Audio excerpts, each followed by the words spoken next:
इस कार्यक्रम के प्रसारण पुण्यार्जक हैं श्री राजेंद्र प्रसाद जैन, श्रीमती ममता जैन, श्री प्रशांत जैन, श्रीमती दिव्या जैन, पारस जैन, श्री भरत जैन, श्रीमती सौम्या जैन एवं समस्त परिवार मुंबई। संसार भावना के अंतर्गत मनुष्य गति का वर्णन चल रहा है। पूज्यपाद स्वामी ने, जहाँ तक मुझे स्मरण है, सर्वार सिद्धि में दुर्लभ भावना के प्रसंग में ये विषय दिया है कि मनुष्य पर्याय की दुर्लभता।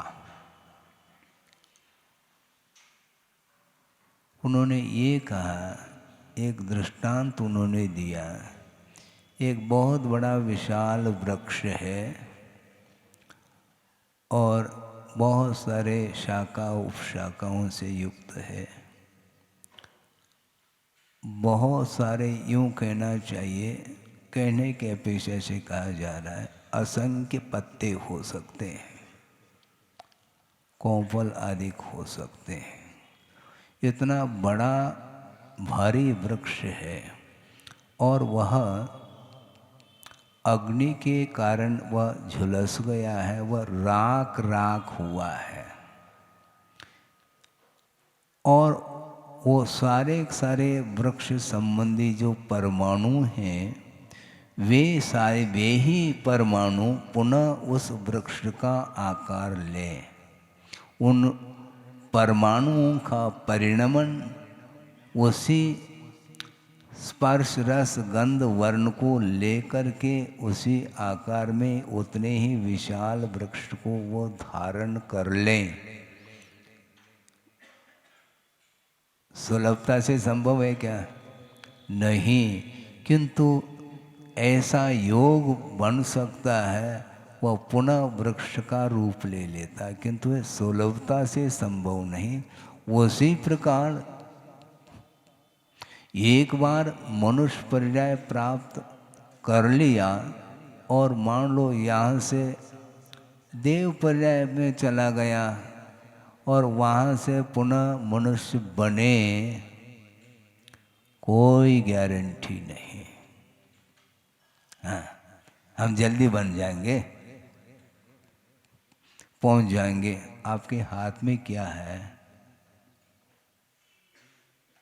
आपके हाथ में परिणाम है, उसमें आपकी स्वतंत्रता रह सकती है, लेकिन वो सारे सारे परिणाम सुलभ नहीं है बंधुओं, ये ध्यान रखें। बहुत दुर्लभतम कोटि में वो परिणाम आते हैं। इसलिए हम कर लेंगे, भोजन थोड़ी करना है? उच्च कुल को प्राप्त करना है, आर्य खंड में देव शास्त्र गुरु का समागम प्राप्त करना, शरीर निरोग प्राप्त करना, सारी इंद्रियों से युक्त हो जाना, ये सब दुर्लभता के कोटि में है। क्यों मत पूछो तर्क से। तर्क के लिए गुंजाइश नहीं यहाँ पर, क्योंकि जो कुछ भी परिणाम अर्थात फल निकलता है, वह अपने ही भावों के माध्यम से वह रिजल्ट सामने आने वाला है। इसको बोलते हैं विपाक। कर्म का फल मिलता है, कैसा मिलता है? प्रश्न कर रहा हूं, क्यों? कर्म का फल कैसा मिलता है?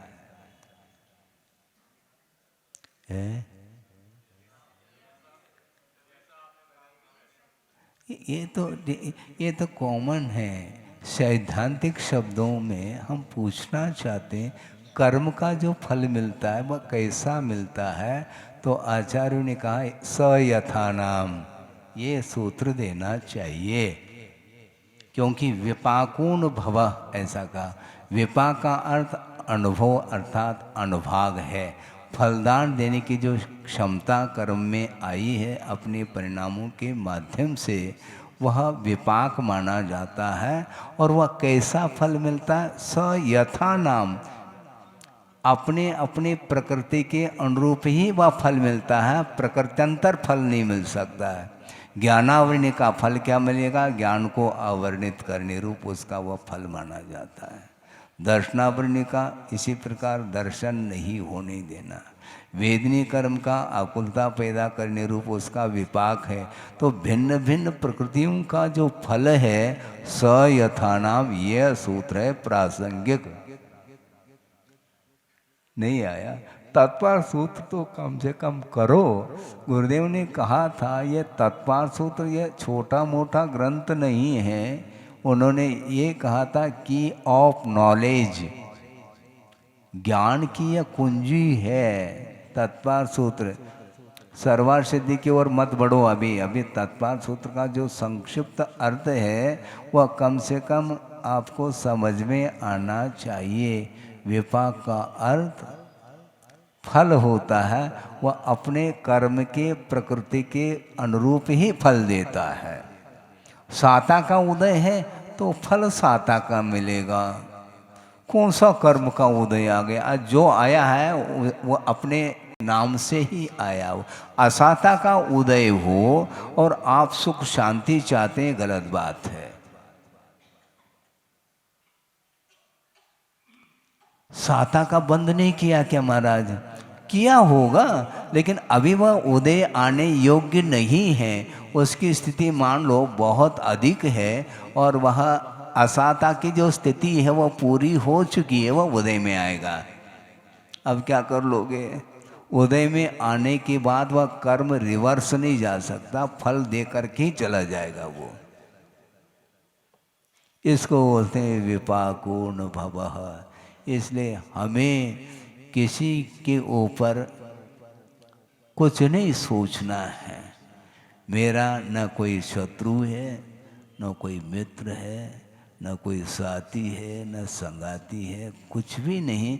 क्योंकि प्रत्येक व्यक्ति ने अपने अपने भावों के अनुरूप कर्म का बंध किया है और वह निमित्त पा करके भिन्न भिन्न निमित्त को ले करके वह उदय में आ रहा है अथवा उदीर्णा उसकी होगी। एक सकाल में कर्म फलता है और एक अकाल में कर्म फलता है जिसका नाम उदीर्णा। वो कैसे उदीर्णा होती है? वस्तु को देख करके उदीर्णा होती है। इसलिए नो कर्म से बचने के लिए बार बार गुरुदेव का कहना है। और नो कर्म से प्रभावित हो करके यदि अपने अनुरूप यदि मान लो नहीं होता तो संक्लेश का अनुभव करता है, अपने अनुरूप हो जाए तो वो फूला नहीं समाता। यह कर्म फल रहा है। हाँ, इसलिए नो कर्म से बचो। यदि कर्म से बचना है तो क्या करेंगे महाराज? हम यदि गुरुदेव के सामने अपनी जिज्ञासा रखें, महाराज कैसे करें? उनका यही कहना, मौन रहो, बोलो नहीं। हाँ, बोलने से कुछ काम होने वाला नहीं। कौन सुनने वाला? तुमने स्वयं नहीं सुना गुरु की बात को, भगवान की बात को, और कैसे करें? जैसा कहे वैसा करो ना। क्या दिक्कत क्या हो रही है तुम्हें? है? श्रद्धा नहीं है क्या? श्रद्धान है तो श्रद्धान है तो भगवान ने और गुरु ने जैसा कहा उसके अनुरूप अपने को करना है। फल क्या मिलेगा? पुनः फल की चिंता करता है। ये सब चिंता छोड़ो, चिंतन करो, वस्तु तत्व का चिंतन करो, ये कहा गया। हम वस्तु तत्व के स्वभाव को तो छोड़ देते हैं और अनेक प्रकार के विकल्प में आ जाते हैं, तो कभी भी वह धर्म ध्यान नहीं कर सकता। क्योंकि विपाकोन भव ऐसा कहा। विपाक विचय धर्म ध्यान का अर्थ यही है, कर्म का जैसा फल है उसको उस रूप में जानना और आगे बढ़ना। इतना ही होता है विपाक विचय धर्म ध्यान। और बहुत ही लंबी चौड़ी परिभाषा नहीं इसकी, न आवश्यकता है लंबी चौड़ी परिभाषा की। जिस कर्म का जैसा स्वभाव है उसका उदय आया है तो बस समता भाव के साथ सहन करो और आगे बढ़ो। ये नहीं हुआ अभी तक, कब से? अनंत काल हुआ है, और अनंत परावर्तन व्यतीत किया है संसारी प्राणी ने। मान लो हमें परावर्तन का स्वरूप ज्ञात नहीं है, लेकिन परावर्तन तो अनंत हो चुके हैं ना, ये तो विश्वास करो और आगे बढ़ो। अब इस प्रकार हमें परावर्तन नहीं करना है, और परावर्तन के लिए कारण क्या है? वह संसारी कारण है। संसार के स्वरूप को समझ करके हमें अपना कार्य करना है। कौन सा? संसार से ऊपर उठने का हमें कार्य करना है। दूसरा उठना क्या नहीं, पुनः वापिस उलझना चाहो क्या?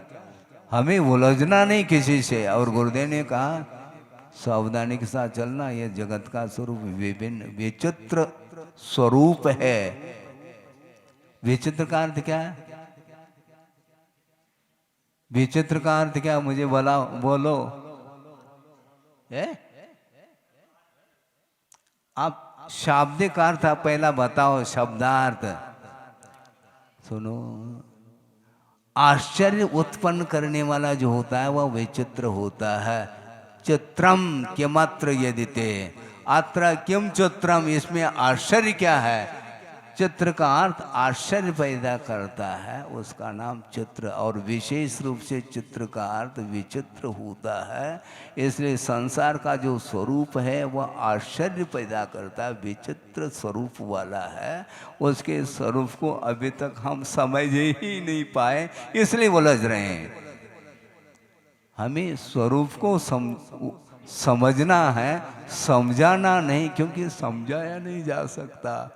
फिर कैसे समझेंगे महाराज? समझाने वाले थक गए और अपन थक नहीं पा रहे। मतलब उपदेश देने वाले थक गए, लेकिन संसार थक नहीं रहा, उसको वही इष्ट है। और जिसको जो इष्ट है उसको वो ग्रहण करेगा। उसके पीछे पड़ने से क्या लाभ है? आपको क्या खरीदना है? जो आपको खरीदना वो आप खरीदेंगे। उसको हम रोक पाएंगे क्या? नहीं रोक पाएंगे, नहीं रोक पाएंगे। बल्कि आपका मन भी नहीं रोक पा रहा, ये ध्यान रखो। जिस वस्तु को खरीदने के लिए बाजार में गए हैं और उससे कोई अच्छी चीज मिल गई, उसी को खरीद लेता है। और जो खरीदना था वो नहीं खरीदा, उसमें पैसा लगा दिया उसने। घर में आकर के पूछते हैं तुम ये क्या खरीद करके लिया? चीज अच्छी लगी, लेकिन जिस उद्देश्य को लेकर के गए थे बाजार में, वो तो खरीदना नहीं। तुमने खरीदना कहाँ खरीदा तुमने? तो मन पलटता, जब आपका स्वयं का ही मन पलट रहा है, उलट रहा है। उलटने का नाम ही उलेटा। हाँ हाँ, ये उलेटा जो है एक खाद्य वस्तु है महाराज। ये क्या है? ये उलेटा है महाराज। अच्छा, वो उलट जाता है, इसलिए उसका नाम उलेटा कहा। बड़ी विचित्र, इसी का नाम चित्र का अर्थ, चित्र विचित्र का अर्थ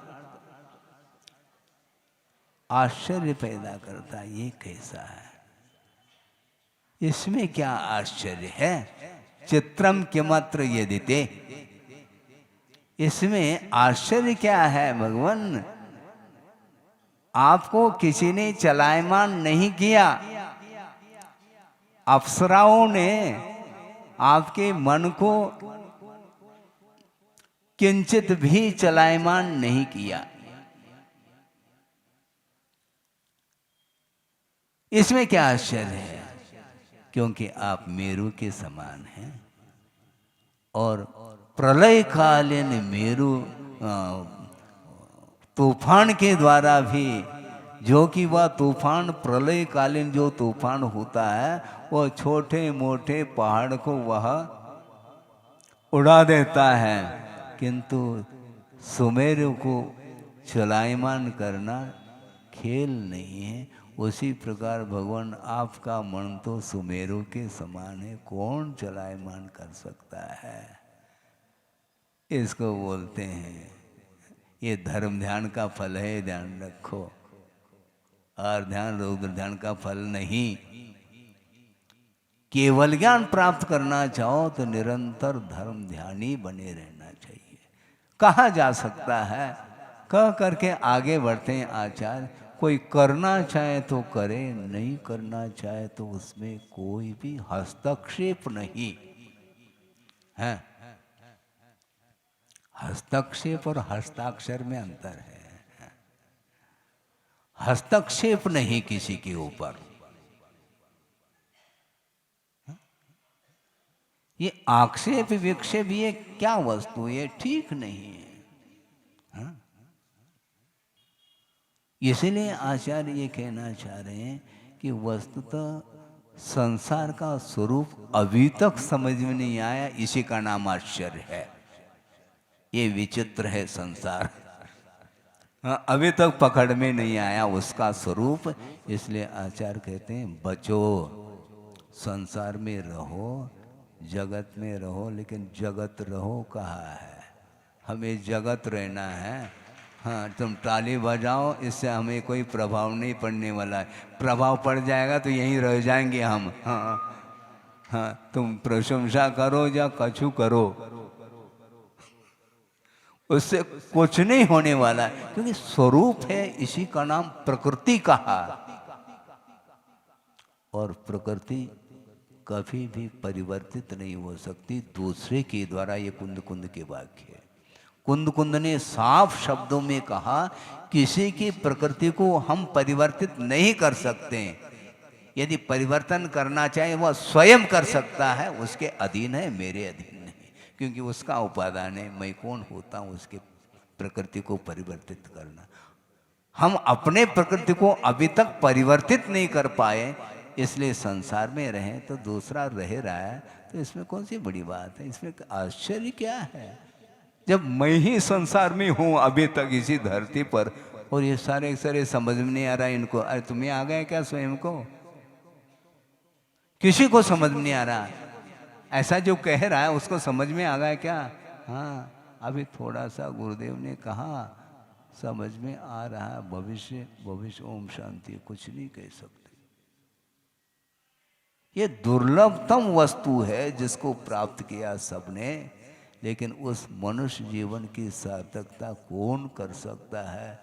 जो निरंतर कर्म का चिंतन करता है, उसकी वश की बात है। ये तो संभव ही नहीं।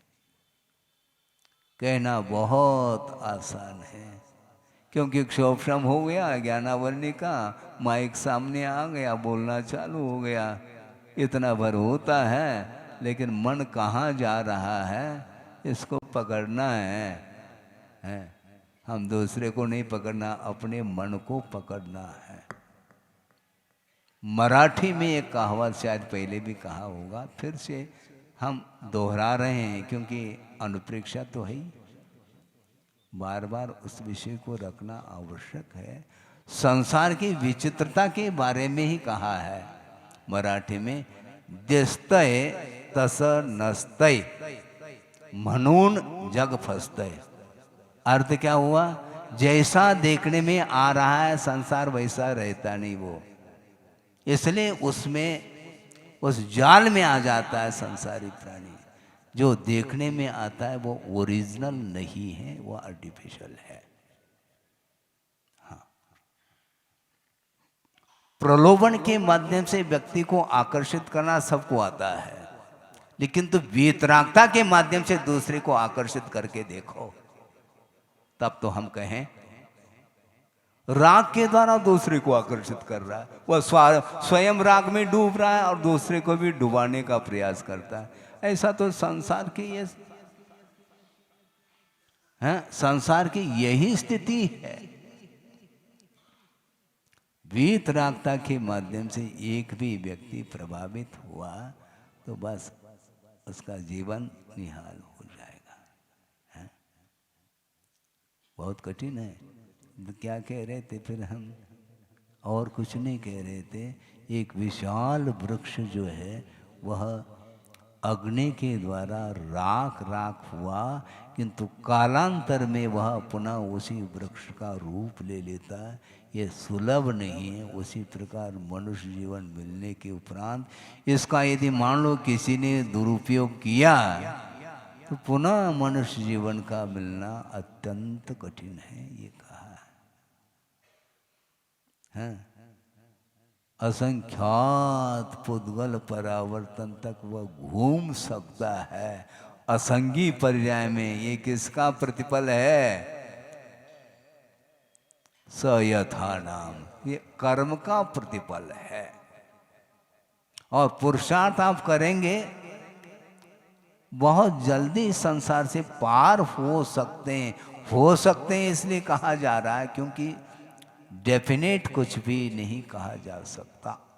अपने भीतर आने के लिए सर्वप्रथम संसार का क्या स्वरूप है, उसका क्या स्वभाव है, इसके विषय में आगम के माध्यम से अच्छे ढंग से जान लेना चाहिए। जबकि अनंत काल से वह संसार में ही रह रहा है, इसके बाद भी संसार का क्या स्वरूप है उसको ज्ञात नहीं हो पा रहा है, तभी गाफिल हो रहा है वो। तो कब ज्ञात होगा? और आज हमारे पास क्षोभशम नहीं, क्षोभशम छोड़ो आप, प्रयोजन भूत जो तत्व का परिज्ञान जिसको हो गया है तो वह बहुत जल्दी जो है अपने मन को केंद्रित कर सकता है। खेल नहीं है ये।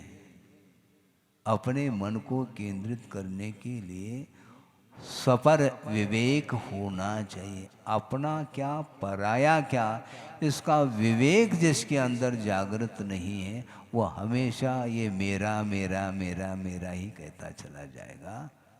और जिसके प्रति लगाव है उसके प्रति तो उसका भाव वही जाने, किंतु जिसके पास लगाव नहीं है उसकी उपेक्षा कर देता है वो। जिसके प्रति अपेक्षा है ठीक उसके विपरीत व्यक्तियों के प्रति उपेक्षा का भाव जागृत होता है, नहीं होना चाहिए। इसी का नाम परिग्रह संज्ञा है। हाँ, ये परिग्रह जब तक बना रहेगा, और ये बाहरी परिग्रह के लिए नहीं कहा जा रहा है, बाहरी परिग्रह तो औपचारिक है, और बाहरी परिग्रह का विमोचन करने के बाद भी उन्हीं पदार्थों के प्रति यदि मान लो लगाव बना हुआ है तो उसने परिग्रह का त्याग किया ही नहीं, क्योंकि अंतरंग परिग्रह के माध्यम से ही कर्म का बंध होता है। बाहरी परिग्रह कम हो ज़्यादा हो ये अलग विषय है, किंतु जिसके प्रति आपका अटैचमेंट आसक्ति जितनी अधिक होगी उतना ही वह मूर्छा भाव जागृत होगा, उसके माध्यम से वो ले जाएगा आपको। इसलिए संसार के बारे में हमें समझना है। मनुष्यवती का वर्णन कर रहे हैं, समूर्छन मनुष्य के बारे में भी कहा, और कल भी गर्भ जन्म जो गर्भ से जन्म लेता है उस गर्भ की विशेषता को लेकर के भी चर्चा की गई थी। अगली कारिका के माध्यम से थोड़ा और विषय सामने रखा जा रहा है। बालो वे पियर चत्तो पर उच्छिष्टेन वढ़दे दुहिदो एवं जायनशीलो गमेदि कालम महादुखम। बालक अर्थात शिशु है, जिसने जन्म लिया है, 9 महीने तक वह माँ के उदर में रहा, दुख के साथ रहा, और जन्म लेते समय भी उस प्रसव काल में भी अनंत दुख का अनुभव किया, और जैसे तैसे जन्म हुआ है, और पियर चत्तो माता पिताओं का अवसान हो जाता है। 9 महीने तक दुख सहा, अब कम से कम जन्म के बाद तो थोड़ी बहुत सुख मिल जाएगा, नहीं मिलना है। पियर चत्तो माता पिताओं ने उसको छोड़ दिया, अर्थात माता पिता का अवसान हो गया। अब वो क्या करेगा? दूसरे के द्वारा ही उसका जन्म संसार का निर्वाह होगा। कैसे? पर उच्चिष्ठेन वर्धते, दूसरे के उच्छिष्ट के द्वारा वृद्धि को प्राप्त हो रहा है। उच्छिष्ट का अर्थ वो उच्छिष्ट नहीं लेना, किंतु कोई भोजन कर रहा है, भोजन करते करते कुछ बचा है, उसके माध्यम से उस शिशु का पालन हो रहा है। सोचो, विचार करो, कैसे विचित्र कर्म है, इसी को आश्चर्य उत्पन्न होता है। जो पूर्व भव में हो सकता वो अरबपति खरबपति हो सकता है, लेकिन अब भिखारी बना है। ऐसा क्यों है? इसकी रचना किसी ने की क्या? नहीं, स्वयं ने ही निर्माण किया।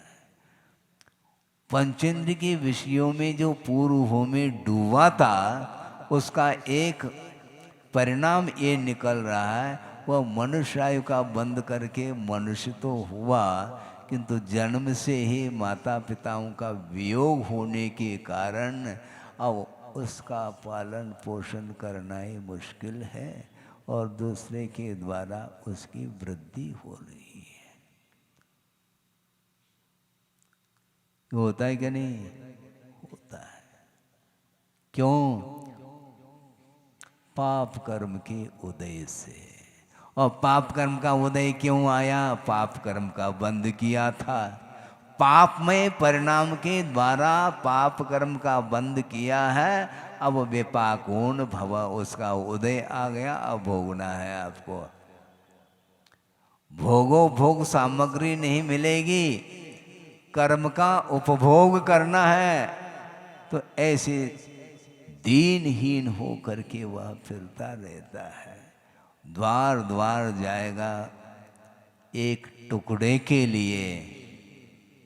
एवं जायनशीलो, वह याचक वृत्ति वाला होता है, याचना करना जिसका स्वभाव है? और महादुख के साथ काल को व्यतीत करता है। देख करके दया तो आती है, करुणा आती है, लेकिन कर क्या सकते हैं आप उसके लिए? क्योंकि उसने ही बांधा है। बड़े कहे सीख गुरु करुणाधार, करुणा करके गुरु कह रहे हैं, ये तो कहते रहते हैं, इनका कहना धर्म है। अच्छा ठीक है, उनके वचनों को साइड में रखता है और अपने मन के अनुरूप कुछ कर लेता है, तो वह इस प्रकार का कृत्य करके, वह पाप करके उसका पतन होता रहता है। मनुष्य पर्याय तो मिली है तो ऐसी मिली है। नीच कुल में पैदा हुआ, निंदनीय कुल में पैदा हुआ, और उसमें भी दरिद्र बना, और पैदा होते ही माता पिताओं का वियोग हो गया। भयानक दुख है, दुख ही दुख है। इस काल का नाम क्या है? हाँ, दुख माँ। इसके बाद फिर दुख माँ आना है, ये ध्यान रखो। अभी ये दुख सही नहीं है तो आगे का दुख कैसे सहन करोगे? किसी ने कहा, हमारे सामने व्यक्ति आए, महाराज ऐसा आशीर्वाद दे दो। कैसा? ऐसा आशीर्वाद दे दो कि महाराज हम चतुर्थ काल में पैदा हो जाए। बहुत अच्छी भावना है तुम्हारी, है ना? लेकिन चतुर्थ काल में पैदा होने मात्र से कुछ नहीं होने वाला है। अतीत में अनंत बार, अनंत काल परावर्तन में अनंत बार चतुर्थ काल का मुख देखा है। उस समय क्या किया तुमने? अब अभी भी पुनः चतुर्थ काल की मांग रखते हो। और मान लो चतुर्थ काल मिल भी गया लेकिन एक इंद्रिय पर्याय में पैदा हो गया, अब वो चतुर्थ काल उसके लिए क्या करेगा? मोक्ष दिलाएगा क्या? उत्तर दो ना। काल के द्वारा मुक्ति नहीं होती है, ध्यान रखो, भावों के द्वारा मुक्ति होनी है। काल एकमात्र निमित्त है, उदासीन निमित्त इसी को बोलते हैं। क्योंकि चतुर्थ काल में भी नर कायिका बंद करने वाले कर रहे हैं। ऐसा नहीं एकांत से जो है चतुर्थ काल में जितने भी पैदा होते हैं वो सारे के सारे मुक्त हो जाते हैं, संभव नहीं। बड़े बड़े निमित्त मिलने के उपरांत भी उसका यदि पतन होना है तो अपने परिणाम के द्वारा पतन ही होगा। परिणामों को उज्जवल बनाओ ना, उसमें परेशानी होती है। विशुद्धतम परिणाम सुलभ नहीं है बंधु, बहुत पापड़ बेलने पड़ेंगे। मतलब पापड़ बेलने का अर्थ क्या? हम पहले यही सोचते थे पापड़ क्यों बेलते हैं, ये कहावत है ने बहुत। कितना भी आप पुरुषार्थ करो तो भी वह दुर्लभता के कोटि में जो वस्तु है वो आसानी से आपको प्राप्त नहीं होना है। जब तक पर पदार्थ के प्रति आसक्ति समाप्त नहीं होगी या कम नहीं होगी तब तक गाड़ी सीधी नहीं जा सकती, रिवर्स ही जाएगी वो गाड़ी। सोचो, विचार को, महान दुख के साथ वह काल को व्यतीत कर रहा है। ऐसा भी प्रसंग अवसर उसके जीवन में आ सकते हैं, भयंकर असह्य वेदना हो रही, इससे अच्छा तो यह आत्मघात कर लें, लेकिन ठीक नहीं है। आत्मघात करने का डिप्रेशन में आ रहा है, कोई संभालने वाला नहीं। अरे तुम्हें कौन संभालने वाला? क्यों? कृत्य ही इस प्रकार किया है, कौन संभालेगा? नरक गति में वहां पर नारकी हुआ है तो परस्पर में परस्परोपग्रह जीवानाम चलेगा? परस्परोपग्रह जीवानाम नहीं, परस्पर उपद्रव, उपग्रह नहीं, वहां पर उपद्रव ही होता रहेगा। परस्पर उदीरित दुखा कहा है, वहां पर कोई भी संभालने वाला नहीं। कौन संभालेगा? और दीर्घ काल तक वह व्यतीत करता है। इसी प्रकार मनुष्य जीवन में उत्पन्न होने के बाद भी इस प्रकार की दशा होती है, ऐसा आगम में लिखा है। इसके उपरांत भी वह आंख मेज करके चल रहा है, तो चलो, हमारा क्या बिगड़ने वाला है? बिगड़ना तुम्हारा है। इसलिए कहा जा सकता है इससे बचो बचो बचो। इसके उपरांत बचने के भाव उसके अंदर यदि नहीं तो हम कर क्या सकते हैं? तो क्या करें महाराज? पुनः वही बात, वही करे क्या? जो कर रहे हैं वह ना करें, इतना तो कहा जा सकता है। इससे हम ज्यादा क्या कह सकते हैं आपको? क्योंकि आप स्वयं ही कह रहे हैं महाराज विशुद्धि बढ़ नहीं रही है। कोई मशीन है क्या उसको चालू कर दें? जैसे जनरेटर चालू किया तुमने, बिजली गोल हो गई और जनरेटर चालू कर दिया आपने। ऐसे विशुद्धि बढ़ाने के लिए कुछ आयाम है क्या? शारीरिक कुछ नहीं है, परिणामों को ही परिवर्तित करना होता है। जिसके अंदर जितनी निरीहता आती है, निष्प्रहता आती है, पर वस्तु के प्रति स्वामित्व का भाव समाप्त करने में जो पुरुषार्थ कर रहा है उसके लिए सब संभव है, कोई असंभव वाली बात है ही नहीं।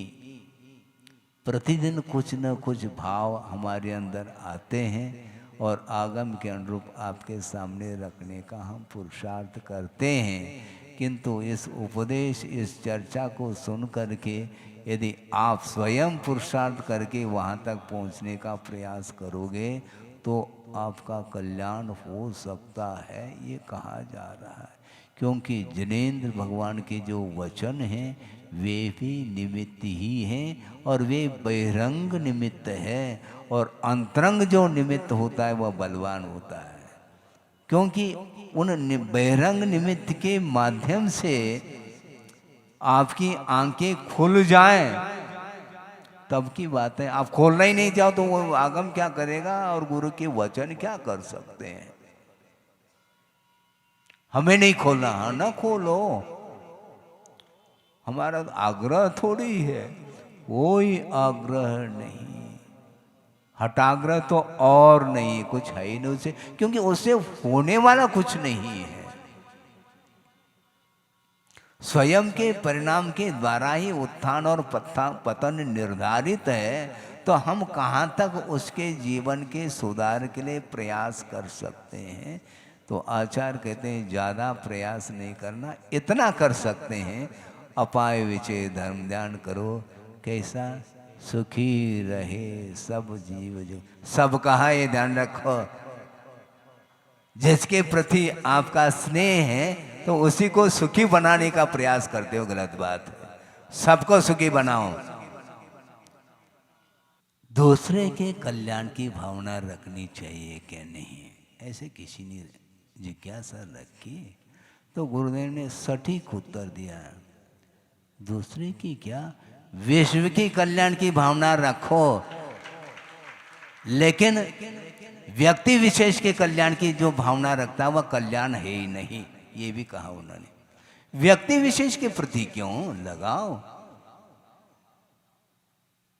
सुखी रहे सब जीव जगत के, एक इंद्रिय भी हो उसका कब कल्याण होगा। क्योंकि जो सुखी है उसको आपके द्वारा क्या वह सुख का अनुभव करेगा, वो तो सुख का अनुभव तो कर ही रहा है। सयथा नाम, जिसके पास साता का उदय निरंतर चल रहा है उसको तुम सुखी बनाना चाहो। जो रुग्ण नहीं है उसका ट्रीटमेंट करोगे, उसके लिए मेडिसिन दोगे नहीं, जो रुग्ण है जो पेशेंट है उसको ध्यान दो। एक ही डॉक्टर ने एक ही पेशेंट को ले, एक ही पेशेंट को तो देख रहा है लेकिन एक ही को देख रहा है, गलत बात है। दूसरे का भी तो ध्यान रखो, उसकी क्या गत हो रही है। इसलिए प्रत्येक व्यक्ति प्राणी मात्र के प्रति कल्याण का भाव जो रखता है वह तीर्थंकर प्रकृति का बंद करता है, खेल नहीं। लेकिन हैं ऐसे ताली बजाते बजाते तुम तीर्थंकर प्रकृति का बंद करना चाहो, संभव नहीं है। वो विशुद्धि अलग है, दुनिया में कहीं भी चले जाओ उस विशुद्धि को खरीदा नहीं जा सकता, क्योंकि स्वयं के परिणाम इतने भीगे हुए परिणाम होते हैं। एकांत में जा कर के जो साधना कर रहा है वहाँ पर वह विश्व की कल्याण की बात कर रहा है वो, और आप कहते हैं हमारे लिए कोई उनका वात्सल्य नहीं है क्या, जगत के प्रति वात्सल्य, या ध्यान रखो। इसलिए वह जगत रहते हैं हमेशा, यहाँ पर भीड़ में रहने से कोई सार नहीं है। एकांत में चलो और विश्व के कल्याण की बात करो, न कि व्यक्ति विशेष की बात करो। व्यक्ति विशेष की बात होने से उसमें केवल राग ही पलता रहता है, और जहाँ राग है वही मूर्छा है, वही परिग्रह संज्ञा है, ऐसा आगम का उल्लेख है। इतना कह करके इस गाथा का आशय पूर्ण करता हूँ, और शेष मान लो कोई विशेष और भी विषय रह गया हो तो वो कल के लिए रखा जा सकता है। बोधि समाधि परिणाम शुद्धि स्वात्मोपलब्धि शिव शोक सिद्धि चिंतामणिम चिंतित वस्तुदाने त्वां वंद मानस्य ममास्तु देवी। परम पूजाचार्य गुरुवर श्री विद्यासागर जी मुनि महाराज की जय।